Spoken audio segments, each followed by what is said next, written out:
ក្មេងៗសូមស្វាគមន៍មកកាន់ការរៀបគម្ពីរថ្ងៃនេះតើអ្នកធ្លាប់សប្បាយចិត្តរំភើបរហូតអង្គុយមិនស្ងៀមមកអត់ហ៎ឬមានទឹកព្រួយពិបាកជាខ្លាំងរហូតធ្វើអ្វីមិនចេញអត់ត្រូវហើយមិនថាអ្នកកំពុងតែមានអារម្មណ៍បែបណាទោះរឿងល្អឬអាក្រក់ដាក់កាយលើណានោះទេខគម្ពីរពិសេសថ្ងៃនេះគឺសម្រាប់អ្នកចំណុច10កែងចំពោះ108ខ4ខែថា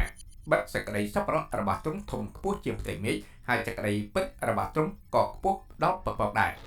នៅក្នុងខនេះស្ដេចដាវីតកំពុងតែប្រកាសថាសេចក្តីស្រឡាញ់និងសេចក្តីសប្បុរសដ៏អស្ចារ្យរបស់ព្រះគ្មានដែនកំណត់សម្រាប់យើងជារឿយៗស្ដេចដាវីតបានសរសេរពាក្យសរសើរនិងអរព្រះគុណដល់ព្រះជាម្ចាស់នៅពេលដែលគាត់សប្បាយចិត្តហើយអ្វីៗក៏ដំណើរការល្អដែរប៉ុន្តែគាត់ក៏បានសរសេរពាក្យទាំងនោះនៅពេលដែលគាត់សោកសៅឬព្រួយបារម្ភអំពីអ្វីមួយដែរគាត់សរសេរនឹងច្រៀងអំពីរបៀបដែលព្រះជាម្ចាស់អស្ចារ្យហើយទ្រង់ស្រឡាញ់និងការពារយើងប៉ុណ្ណា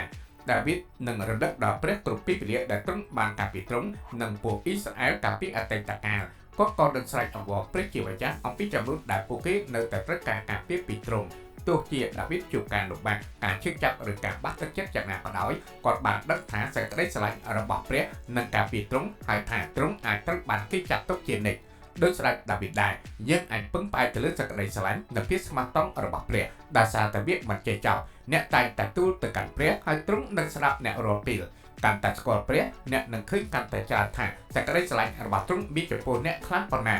ដូច្នេះសូមចាប់ថាប្រសិនបើយើងមានអារម្មណ៍មិនល្អចំពោះអ្វីមួយនោះយើងអាចធ្វើដោយដែលដាវីតបានរំលឹកខ្លួនយើងថាព្រះពិតជាអស្ចារ្យណាស់សូម like និង subscribe Super Book Cambodia ដើម្បីរៀបបន្ថែមអំពីសេចក្តីស្រឡាញ់របស់ព្រះ